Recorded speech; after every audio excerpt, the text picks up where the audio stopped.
Hi friends, അസ്സലാമു അലൈക്കും. എല്ലാവർക്കും വീഡിയോയിലേക്ക് സ്വാഗതം. ഇന്ന് നമ്മൾ കപ്പപ്പുഴുക്കാട്ട ഉണ്ടാക്കാൻ പോകുന്നത്. അതിനുവേണ്ടി കപ്പ മഞ്ഞൾപ്പൊടി ഉപ്പും ഇട്ട് വേവിച്ച് വെച്ചിട്ടുണ്ട്. ഇനി അതിലേക്കുള്ള അരപ്പ് തയ്യാറാക്കാം. അതിന് ഇഞ്ചി, പച്ചമുളക്, വെളുത്തുള്ളി, ചുവന്നുള്ളി, തേങ്ങ എന്നിവ നമ്മൾ ഒതുക്കി വെക്കുന്നു കേട്ടോ. ഇനി നമുക്ക് മിക്സിയുടെ ജാറിലിട്ടത് ഒതുക്കിയെടുക്കാം.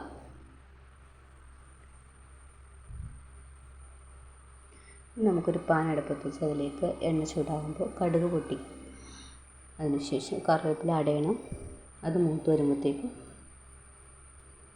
നമുക്ക് വേവിച്ച് വെച്ചേക്കുന്ന കപ്പ അതിലേക്ക് അടയാം. നന്നായിട്ടൊന്ന് ഒതുക്കിയെടുക്കണം കേട്ടോ കപ്പ. ഇനി നമുക്ക് മാറ്റി വെച്ചേക്കുന്ന അരപ്പ് ഇഞ്ചി, പച്ചമുളക്, വെളുത്തുള്ളി, ചുവന്നുള്ളി, തേങ്ങ, ഈ അരപ്പ് കപ്പയിലേക്കിട്ട് ഒതുക്കി ഇളക്കിയെടുക്കാം കേട്ടോ. അതിൻ്റെ പച്ചമണം മാറുന്ന പോലെ യോജിച്ചെടുക്കണം കേട്ടോ. ഇതാണ് നമ്മുടെ സ്വാദിഷ്ടമായ കപ്പപ്പുഴുക്ക് ഇവിടെ റെഡി ആയിട്ടുണ്ട് കേട്ടോ. അടിപൊളി ടേസ്റ്റ് എന്ന് പറഞ്ഞാൽ അടിപൊളി ടേസ്റ്റായിട്ട് എല്ലാവരും ട്രൈ ചെയ്ത് നോക്കണം കേട്ടോ. മീൻകറിയുടെ കൂടെയോ ഏതെങ്കിലും കറിയുടെ കൂടെ മഞ്ഞളുടെ യൂസ് ചെയ്യാൻ നല്ല കേട്ടോ. അടിപൊളി പെർഫെക്റ്റായിട്ട് നമുക്ക് നമ്മുടെ കപ്പ ഇവിടെ കിട്ടിയിട്ടുണ്ട്. Thank you. അസ്സലാമു അലൈക്കും.